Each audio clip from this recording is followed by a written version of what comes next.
I have this talk kind of split up into three pieces if you look at the outline. The first is just kind of vocabulary. It's so that when we talk about what happens with metals as you put stress on them and as they begin to be in an elastic range, or when they begin to actually really permanently deform, I want to be able to talk about what the vocabulary is, because this is what engineers throughout the world will use to describe the different behaviors of metals under strain and stress. So, okay, first part is just kind of introductory things for people that build frames. The things that you as a builder are interested in are typically diameter, wall thickness, how straight is a tube.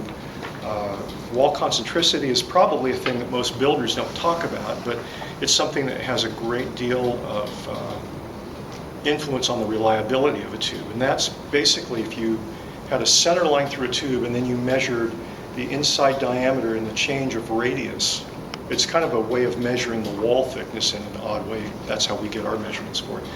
But if what you want is you want that wall thickness to be consistent, because under stress, anywhere where it's thinner, well, that's where the highest loading force per unit area is going to go to, and you're probably going to have a failure, or at least it can be. So we tend to look at those things very carefully, certainly more so than most builders do. We actually have hardness testing capability as well. We'll get into that a little later.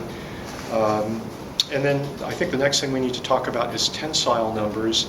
And tensile numbers really, if we were to talk about these curves, this is where you start to put a stress on a material. Actually, it's on this axis, and the strain is how much it's dimensionally changing. For instance, if you take something, you pull it apart, and you put a certain amount of force on it, you can actually measure how that cross-sectional area is changing. And that's a measure of, actually it's a measure of, at the crystalline structure, it's a measure of the bond strength of all these little chunks of iron and carbon that are in what is called a body-centered cubic matrix. It looks like CNH sugar cubes. You guys will see that later on.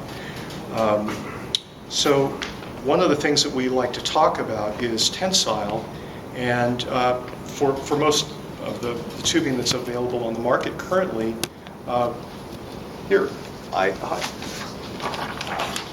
see if anybody else needs a few of those. So one of the things that we like to talk about is about the strength of the commonly available materials.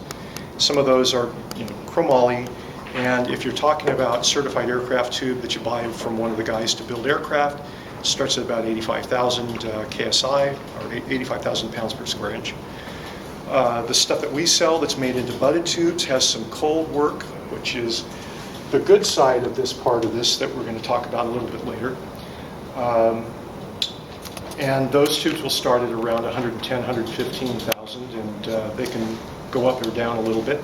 And then from there, you can heat treat those chromoly tubes, and you can get a little bit more strength out of them, and still have acceptable ductility, not that, which is, I'll show you why we don't want that. And then from there, you get into some of the higher strength materials that have their own properties, things like refined grain size that makes them stronger.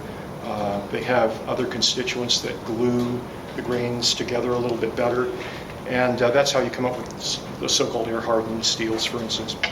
Now I kind of want to start talking about this graph and what this is about, because this has really good bicycle applications.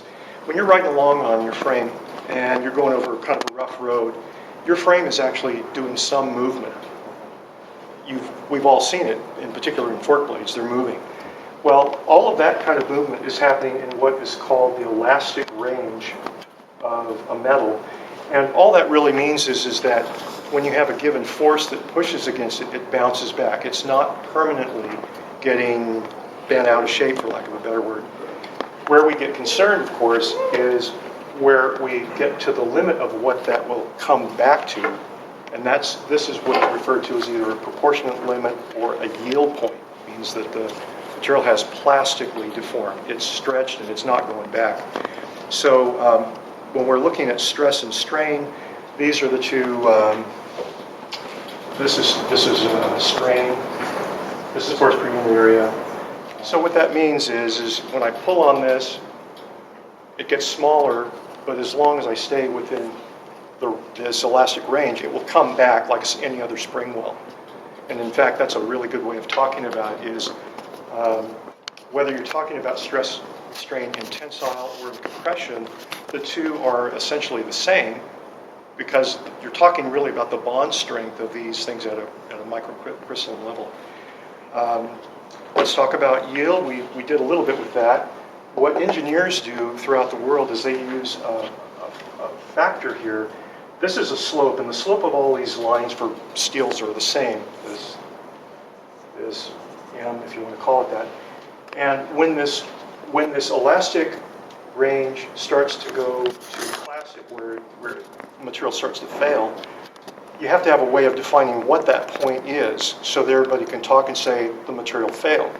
Well, the common number that is used in engineering is 0.2% of the slope of the line. That's when they're saying, well, it's curved over, it's now permanently bent. And that could be a tiny amount. Sometimes it's imperceptible, frankly. So that's a yield. Tensile is normally considered, if you take these things and they stretch and they get a little stronger in here, they cold work. Wherever the highest point is